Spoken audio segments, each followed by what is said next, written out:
네, 오늘 말씀 함께 보도록 하겠습니다. 오늘 우리가 나눌 말씀은요, 마태복음 5장 13절에서 16절까지 말씀입니다.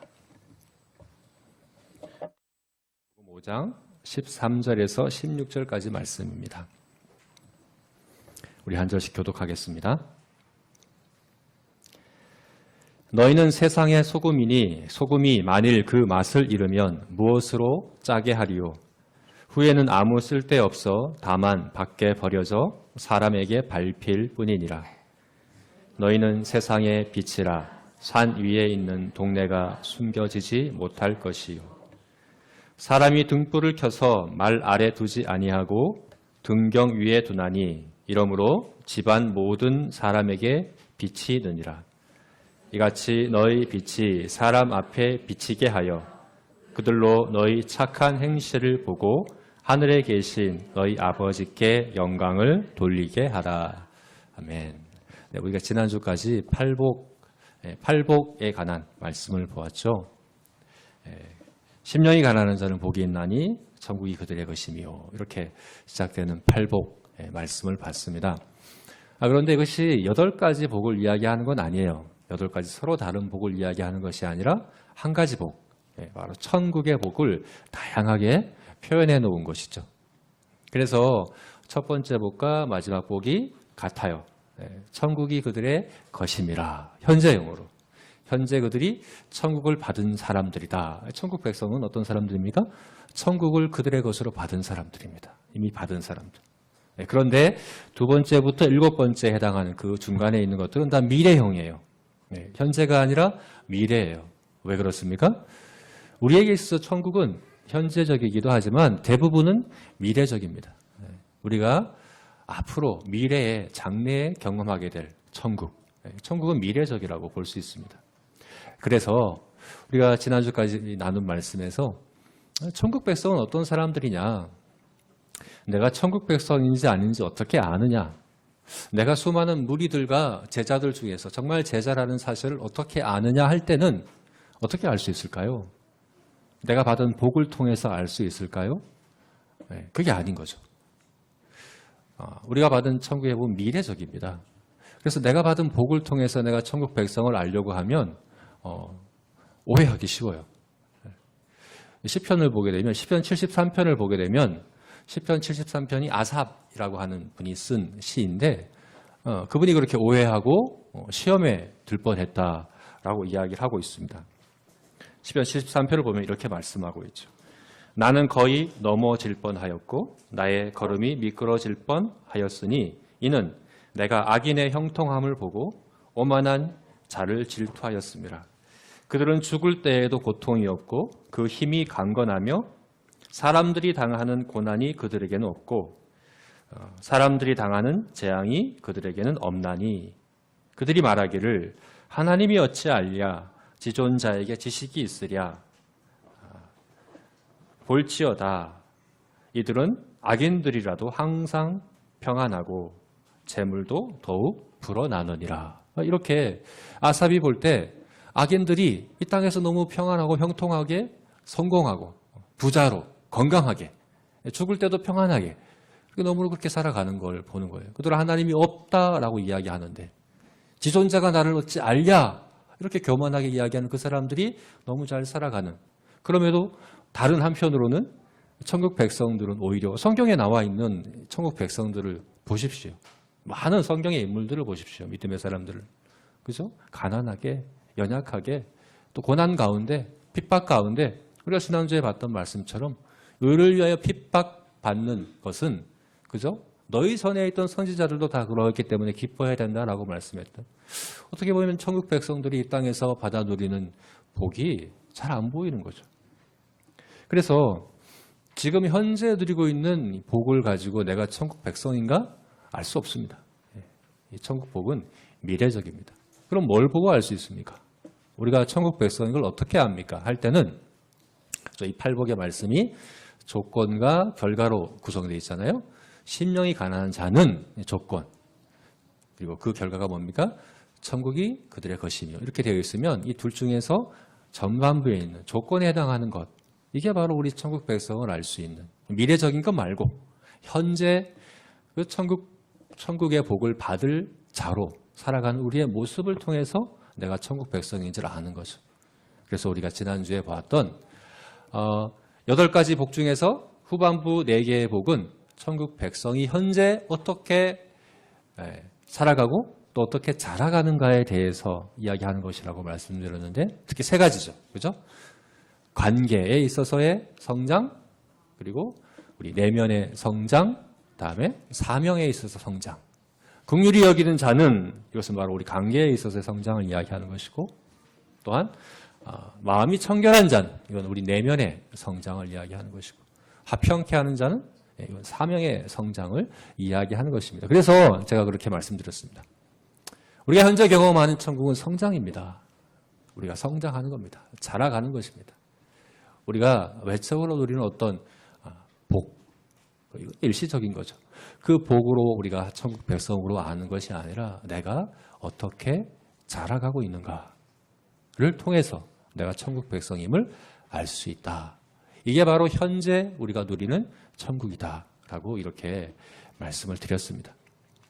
자, 그런데요.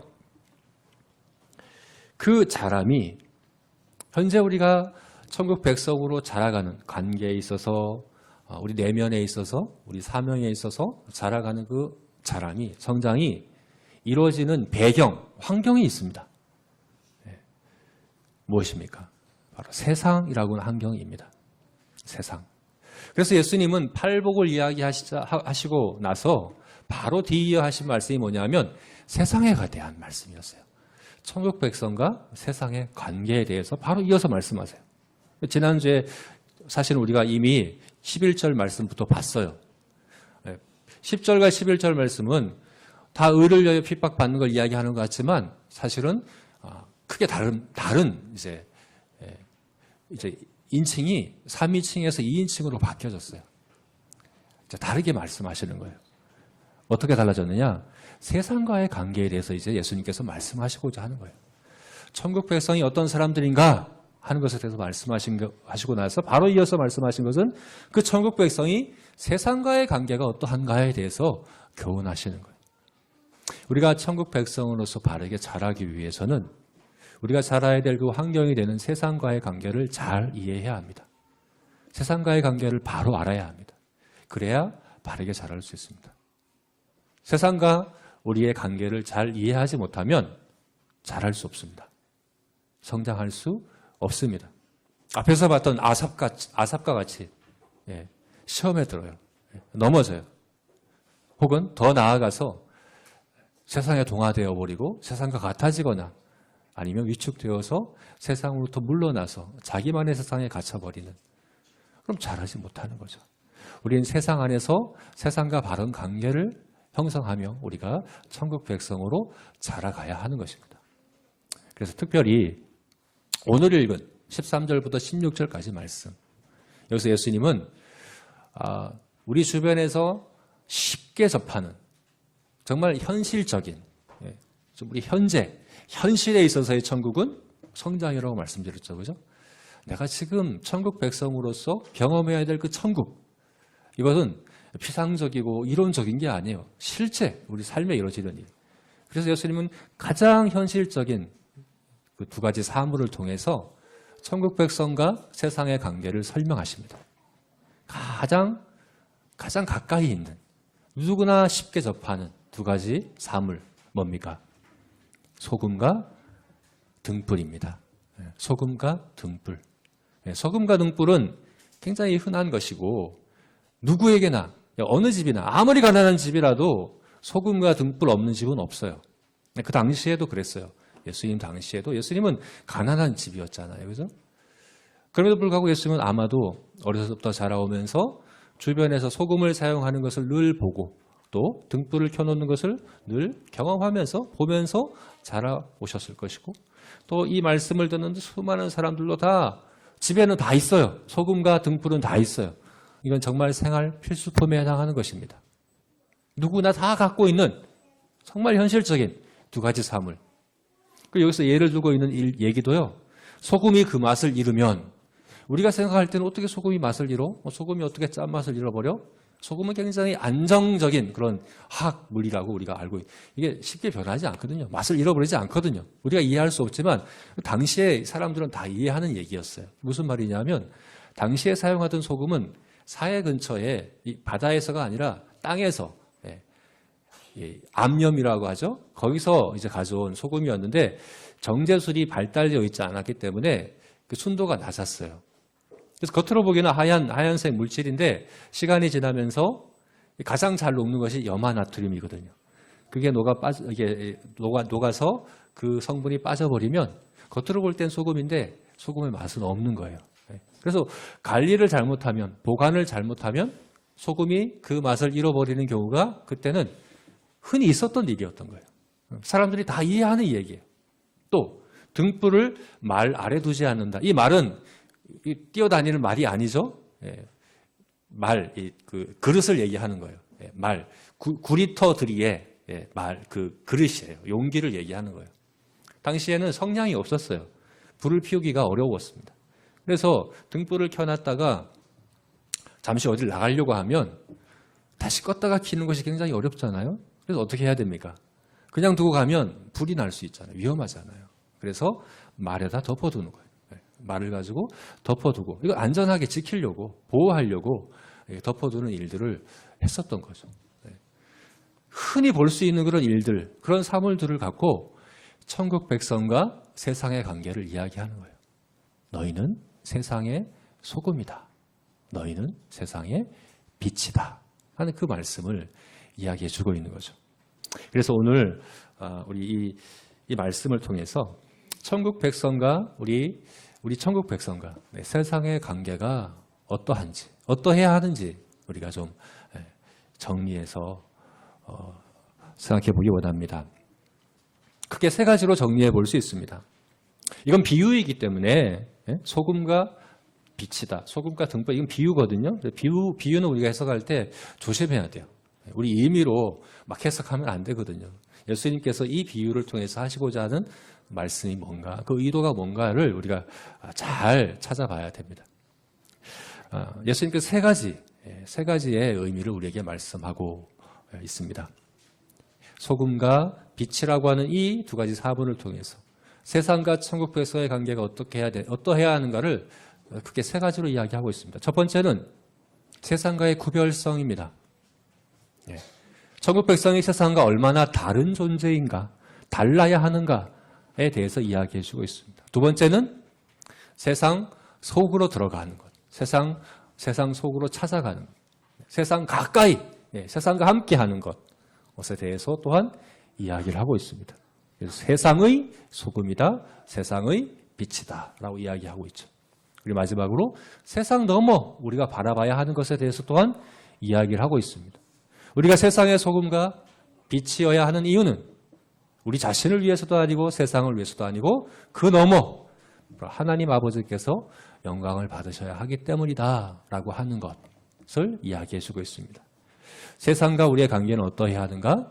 세상과 구별되어야 한다. 그러나 세상과 함께 해야 한다. 그러나 또한 세상 넘어 우리가 바라봐야 될 궁극적인 목적, 그것을 기억해야 한다. 이렇게 정리해 볼 수 있습니다. 우리 각각의 그 의미를 또 구체적으로 한번 보겠습니다. 먼저 세상과의 구별됨입니다. 소금과 빛. 왜 우리를 세상의 소금과 빛이라고 말씀하셨는가? 우리는 세상과 달라야 하기 때문입니다. 세상과 달라야 하기 때문에 소금과 빛이라고 말씀하신 겁니다. 여러분, 소금과 빛은 정말 다른 어떤 것으로는 대체할 수 없는 고유한, 특별한 그런 것들이죠.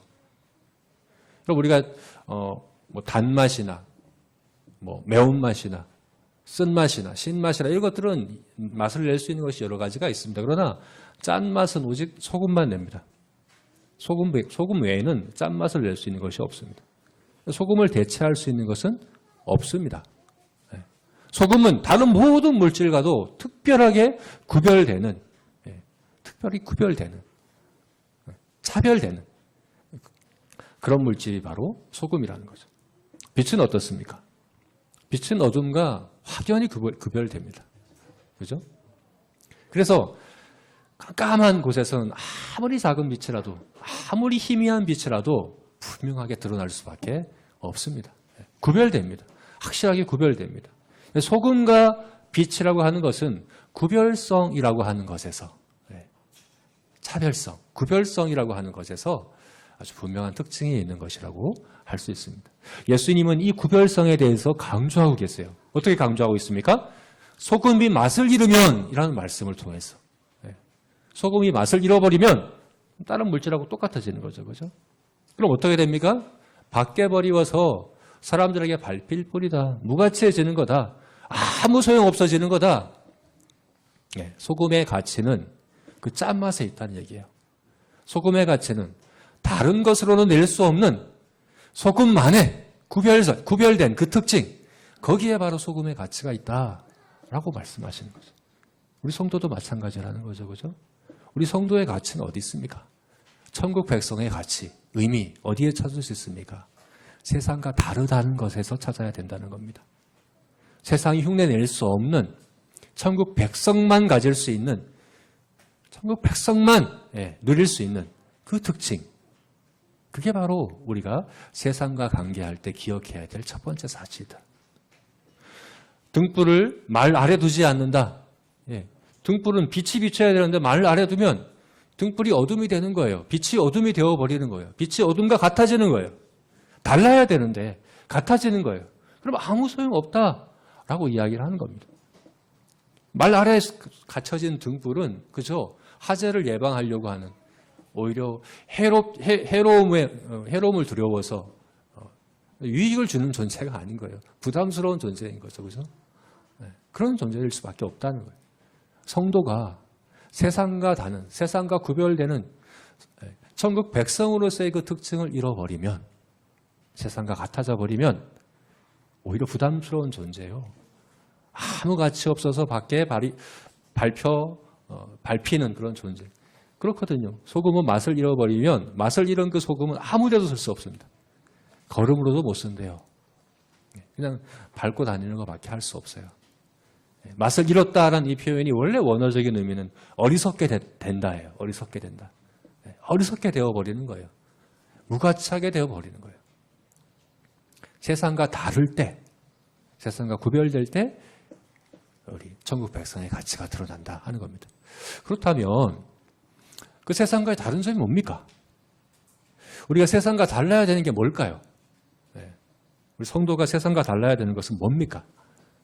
무엇을 보고서 저 사람은 우리와 다르구나. 저 사람은 세상과 구별되는구나. 다른 존재구나. 세상에 낼 수 없는 맛을, 세상에 낼 수 없는 빛을 가지고 있구나. 그렇게 알 수 있는 게 뭘까요, 여러분?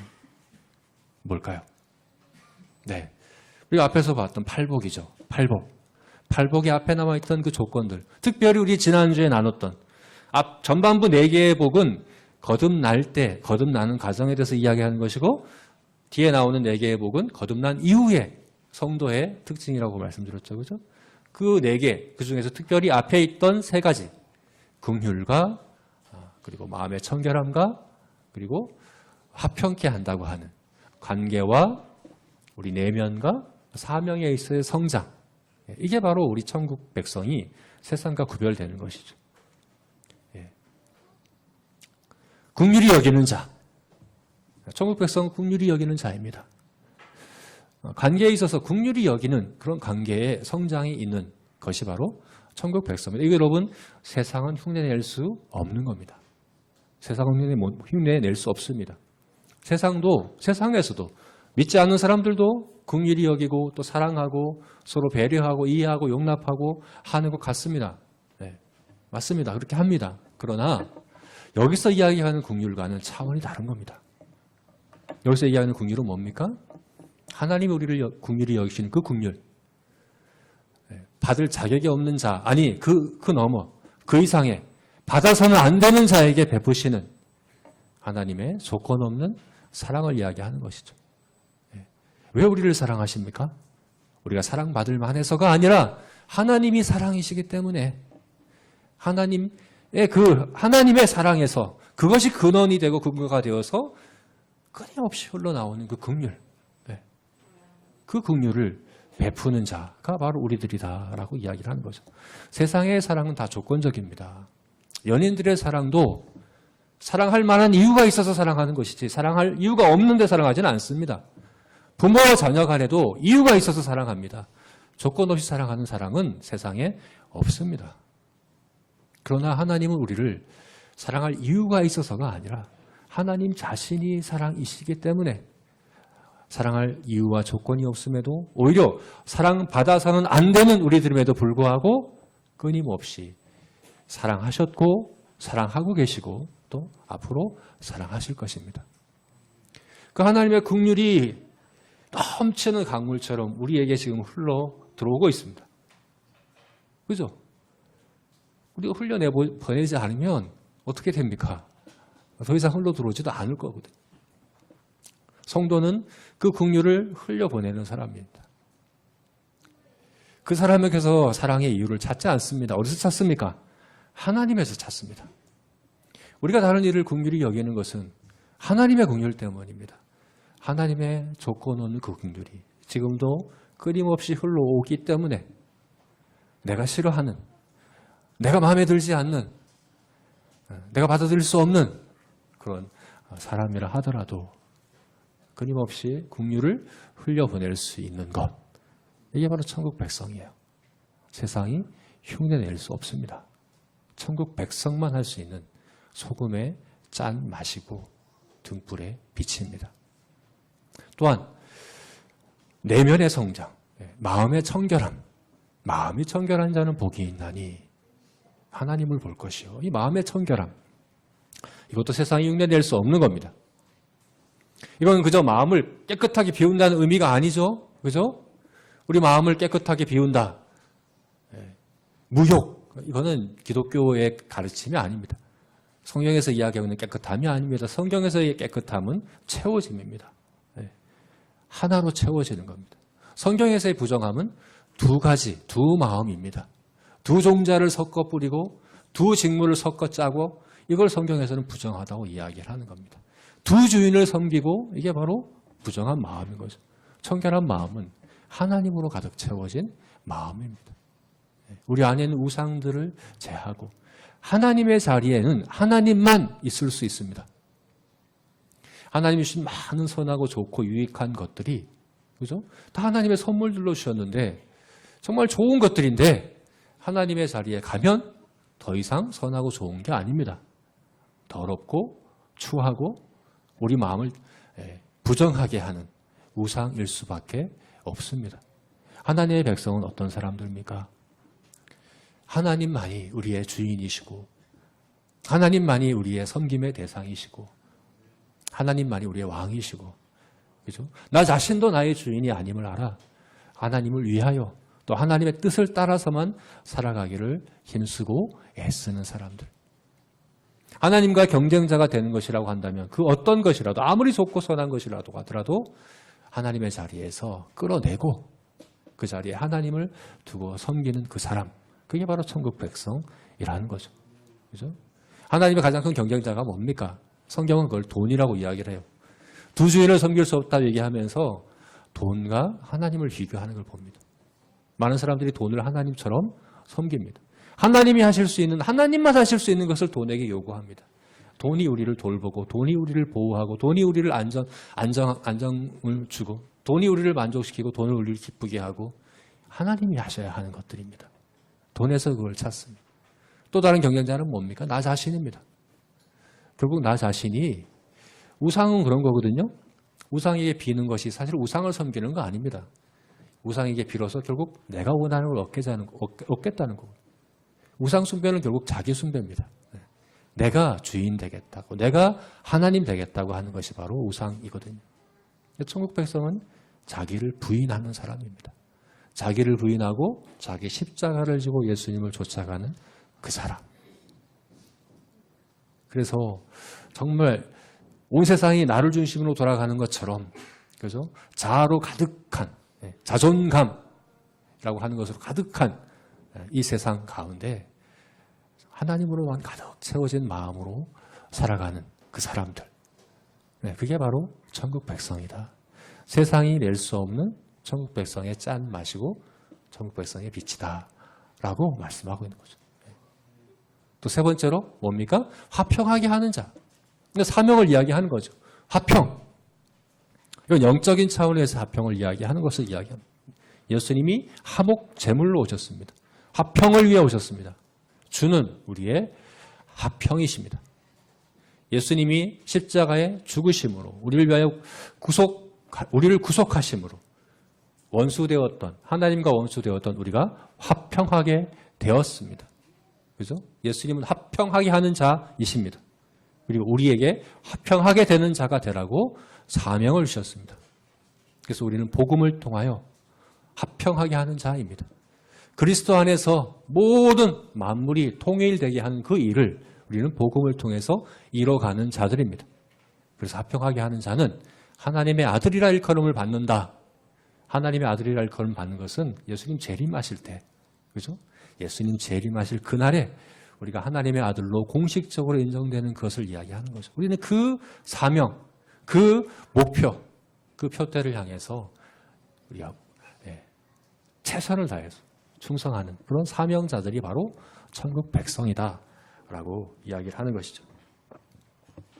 바로 영적인 차원에서의 하나님과의 화평, 그걸 더 나아가서 사회적 화평, 우리 인간 관계에 있어서의 화평, 평화, 더 나아가서 물질과의 화평, 온 땅을 다스리고 또 다스리라고 하는, 만물을 다스리라고 하는 그것, 그 질서의 회복, 이 모든 것들을 이뤄가는 것이 바로 우리의 사명이다라고 얘기하는 거죠. 이것은 천국 백성만 할 수 있는, 천국 백성만의 구별됨이라고 이야기하는 것입니다. 여러분, 이와 같이 우리가 세상과 구별된 자여야 하는 것입니다. 세상과의 관계에 있어서 이것을 잃어버리면 우리는 무가치하게 되는 겁니다. 아무 쓸모 없어서 바뀌어버리고 혹은 부담스러운 그런 존재로 맡게 되지 않는 겁니다. 어떻습니까? 우리 스스로를 한번 점검해 봤으면 좋겠습니다. 나는 그런 국류를 흘려보내고 있는가? 여전히 나는 조건적이고 이기적인 관계 맺기를 지속하고 있지 않은가? 세상과 다를 바 없는 그런 모습으로 살아가고 있지 않은가? 나는 내면의 청결함을 위하여 정말 하나님으로 가득 채워지는 우리의 마음이고자, 내면이고자 그렇게 우리의 우상들을 제거하며 하나님을 알고 하나님을 섬기는 그 일에 더욱더 힘을 쏟고 있는가? 나는 화평케 하는 자로 그렇게 살아가고 있는가? 부끄럽게도 교회의 역사는 분열의 역사예요. 다툼과 싸움의 역사예요. 원래는 안 그런데, 그죠? 그리스도인이라는 말 자체가요, 그냥 안디옥에서 비그리스도인들이 그들을 그렇게 붙인 이름이에요. 왜요? 그렇게밖에 부를 이름이 없어요. 당신은 인종별로, 민족별로, 사회 계급별로 다 그룹을 이뤄서 그들끼리만 모였는데 이들을 보니까 그런 계급의 특징이 없어요. 인종적으로도 다 모여있고 계급적으로도 다 모여있고 놀라운 거예요. 어떻게 이런 화평이 있을 수 있는가? 어떻게 이런 하나님이 이룰 수 있는가? 이들을 뭐라고 불러야 되나? 유대인이라고 부를 수도 없고 로마인이라고 부를 수도 없고 부자들이라고 부를 수도 없고 뭘로 불러야 되나? 그래서 그리스도인이라고 부른 거예요. 그리스도인은 화평케 하는 자에게 붙여진, 세상이 우리에게 붙여진 호칭입니다. 근데 우리는 어떠한가? 초대교회를 봐도 다툼 없는 교회는 없었던 것 같아요. 다 다툼이 있고 분열이 있고 분쟁이 있고. 우리는 어떤가? 우리는 화평케 하는 자인가? 우리는 그리스도인이라는 이름에 부끄럽지 않은 교회이고 그런 성도인가? 돌아봐야 하는 것입니다. 나는 혹시 맛을 잃은 소금이 아닌가? 나는 혹시 말 아래 덮여진 등불이 아닌가? 우리 자신을 돌아보며 세상과 구별되는 그런 천국 백성으로, 성도로 그렇게 성장해가는 저와 여러분이 되었으면 좋겠습니다. 두 번째로 세상 속으로 찾아가는 것, 세상 안으로 들어가는 것, 세상과 함께하는 것이 바로 우리가 알아야 될 세상과의 관계입니다. 그래서 예수님은 특별히 그냥 소금과 빛이라고 하지 않으시고 뭐라고 그러셨어요? 세상의 소금과 세상의 빛이라고 말씀하셨습니다. 우리 천국 가면 더 이상 소금과 빛을 필요 없습니다. 천국에서는 소금과 빛이 필요치 않습니다. 그렇죠? 세상에서야 필요합니다. 우리가 소금과 빛이라고 하는 것은 세상과 깊이 관여해야 된다는 것을 이야기하는 겁니다. 왜요? 세상이 소금과 빛이 필요하기 때문에. 세상은 소금과 빛이 필요합니다. 천국에서는 필요하지 않습니다. 왜 필요한가? 특별히 소금은 용도가 굉장히 많아요. 수만 가지 용도가 있다고 합니다. 우리가 먹는 소금만 생각하지만 사실은 아주 일부에 불과한 거예요. 소금의 용도는 굉장히 많습니다. 그런데 특별히 예수님께서 말씀하신 소금의 특별한 용도, 세상의 그 필요는 뭐냐 할 때는 방부제죠. 썩지 않게 하는 거죠. 세균의 그 활동을 억제해서 부패함을 늦추는 역할. 당시는 냉장고가 없던 시대였습니다. 그죠? 고기나 생선이나 그냥 두면 썩어버리는데 어떻게 오래 보관할 수 있습니까? 소금을 뿌려야 하는 거죠. 소금으로 구이를 해야 하는 거죠. 세상이 어떠합니까? 성경은 세상을 허물과 죄로 죽었다라고 이야기합니다. 겉으로 볼 땐 살아있는 듯 하지만 죽어있는 거다. 생명이 없다. 생명이 없으면 어떻게 됩니까? 썩습니다. 부패합니다. 세상은 부패합니다. 모든 것이 부패합니다. 생물이든 무생물이든 관계든 사회든 정치든 경제든 다 부패합니다. 진화론은 세상이 점점 진보한다고, 점점 무질서에서 질서로 나아간다, 점점 좋아진다고 이야기를 하지만 사실 그렇지 않습니다. 질서에서 무질서로 나아갑니다. 그냥 내버려도 보십시오. 저절로 더 좋아지는 것이 있는가 한번 찾아보십시오. 아무거나. 꽃은 시들고 나무도 시들고 심지어 바위와 산도 허물어지고 빙산도 다 녹아버리고, 그죠? 우리도 겉사람은 후패하고, 이 세상에서 점점점 좋은 방향으로 가는 건 없습니다. 다 부패합니다. 다 썩습니다. 점점점 허물어져 갑니다. 그것이 이 세상이라고 말씀하는 거죠. 인간관계에서도 그렇고, 사회와 정치와 문화와 교육과 모든 것이 다 그렇다 하는 겁니다. 그냥 내버려두면 다 그냥 부패하고 말 거라는 거예요. 근데 하나님께서는 부패하지 않도록, 이 땅이 끝까지 부패하고 타락하지 않도록 은총을 내리시는 거죠. 하나님이 그 부패를 늦추고 계시는 거죠. 하나님께서 그렇게 하지 않으셨다면 우리 전부 다 사탄처럼 되었을 거예요. 사탄처럼 끝까지 부패해서 그렇게 우리가 다 바뀌었을 거예요. 이 세상이 다 지옥이 되었을 거예요. 그러나 하나님께서는 하나님의 은혜로 그 부패를 늦추고 계십니다. 하나님께서 그 부패를 늦추시는데 사용하시는 일반 은총들이 많이 있지만, 그죠? 가정과 국가와 뭐 이런 여러 가지 것들이 있지만 특별히 바로 천국 백성이, 교회가 그 부패를 늦추는 세상의 소금이다라고 이야기를 하는 겁니다. 천국 백성이 천국 백성답게만 살아간다면 세상은 부패를 멈춥니다. 여러분, 우리는 지금 이 시대가 왜 이렇게 타락했는가? 왜 이렇게 악한가? 왜 세상이 이렇게 험한가? 이렇게 세상을 탓하면 안 됩니다. 고기는 그냥 두면 썩는 게 당연합니다. 정상적인 겁니다. 고기가 썩으면 고기를 탓하면 안 됩니다. 냉장고가 고장났나? 소금이 제 맛을 잃었나? 이렇게 물어봐야 되는 거죠. 그죠? 세상이 악하다, 세상이 타락했다, 소금이 제 맛을 잃은 것입니다. 하나님께서 세상의 부패를 늦추는 것은 바로 천국 백성을 통해서, 천국 백성이 제 맛을 잃지 않고 제 맛을 잃지 않는 것뿐만 아니라 그냥 소금통에만 가만히 있는 것이 아니라 적극적으로 세상으로 나아가서 그 소금의 역할을 감당할 때, 그럴 때 세상의 부패함이 멈춰진다, 늦춰진다라고 이야기를 하는 거죠. 또 세상의 빛이라고 이야기하는 것은 세상의 빛이 필요하기 때문입니다. 빛이 없으면 어떻게 될까요, 여러분? 빛이 없으면 얼마 전 뉴스를 봤어요. 뉴스 신문 기사에 그렇게 났더라고요. 어떤 두 프로 포커 갬블러, 그러니까 포커를 그 프로로 하는 그런 직업, 그걸 직업으로 갖는 분들인 것 같아요. 그 두 친구가 내기를 했어요. 한 달 동안 빛이 없는 곳에서 생활하기. 그걸 성공하면 1억을 주겠다. 실패하면 1,000만 원을 주고, 이렇게 조건을 걸고 그 내기를 시작했습니다. 어떻게 됐을까요? 정말 빛이 없는 공간에 빛은 하나도 없습니다.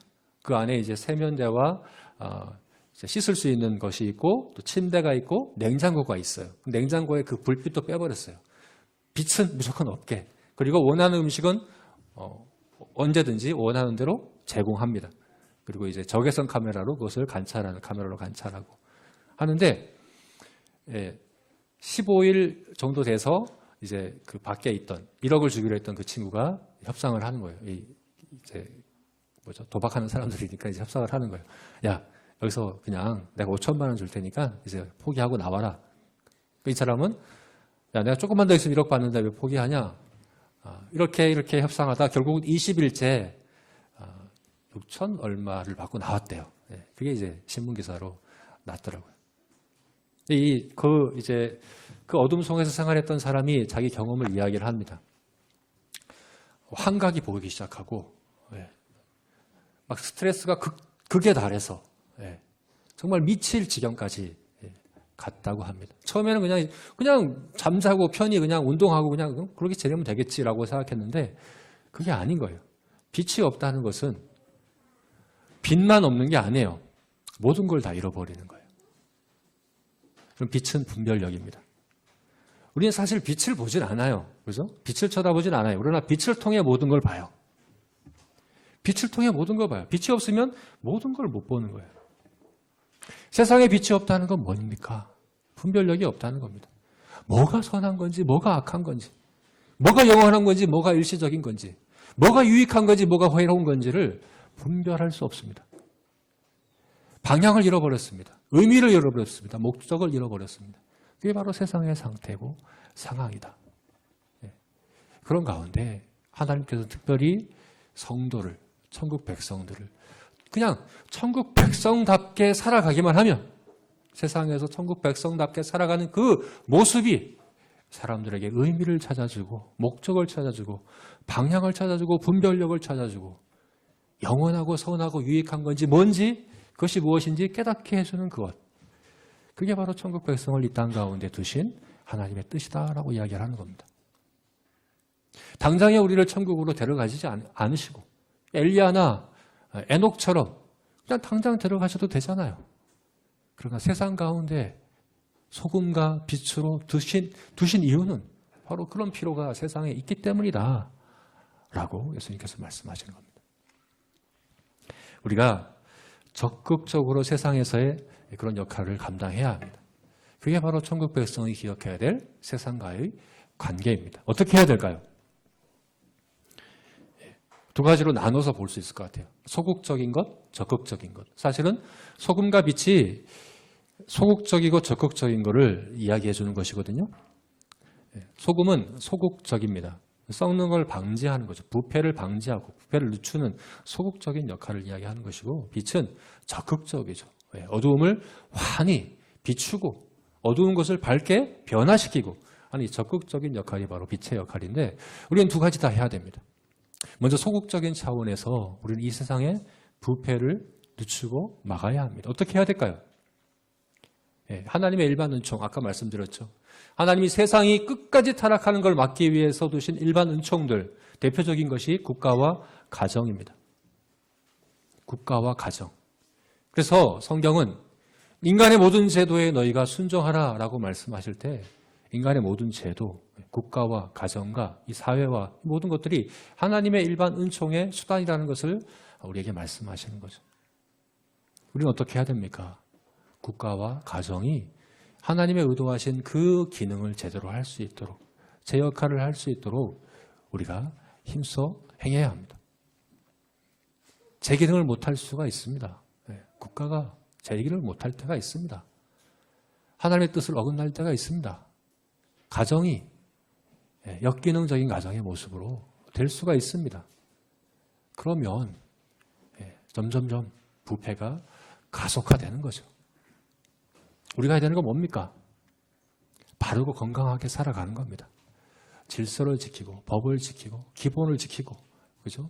나라가 나라답게, 국가가 국가답게, 교육이 교육답게, 우리 하는 일터가, 사업이 하나님의 의도하신 그 질서와 하나님의 뜻에 맞게 우리 가정이 하나님의 그 뜻하신 바에 합당하도록 건강하게 세워질 수 있도록 우리의 맡은 역할들과 우리 각자의 그 자리에서 우리의 일들을 감당해야 하는 것입니다.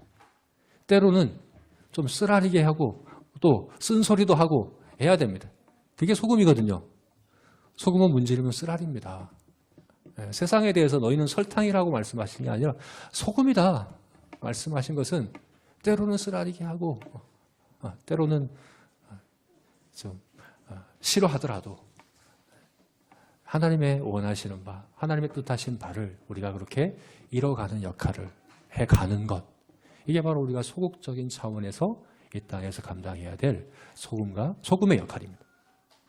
그러나 적극적인 차원에서 또 해야 되겠죠. 적극적인 차원의 역할, 빛의 역할입니다. 이건 두 가지로 또 볼 수 있어요. 먼저는 복음을 전파하는 겁니다. 성경에서 빛은 진리입니다. 진리. 우리가 해야 될 일은 진리를 선포하고 선언하는 겁니다. 말씀은 빛입니다, 여러분. 말씀을 전한다고 다 보지는 못해요. 왜냐하면 시력도 잃어버렸거든요. 불신자들은 볼 수 있는 시력도 없기 때문에 빛을 비춘다고 다 보지는 않습니다. 그러나 우리가 빛을 비출 때 성령께서 그 눈을 뜨게 하시는 일을 하십니다. 우리는 복음을 빛으로 비추는 일을 해야 합니다. 복음을 증거해야 하는 것입니다. 그러나 거기에 그쳐서는 안 됩니다. 착한 행실이라고 말씀하시며 우리가 행위로 해야 될 일들이 중요하다라고 말씀하시는 거죠.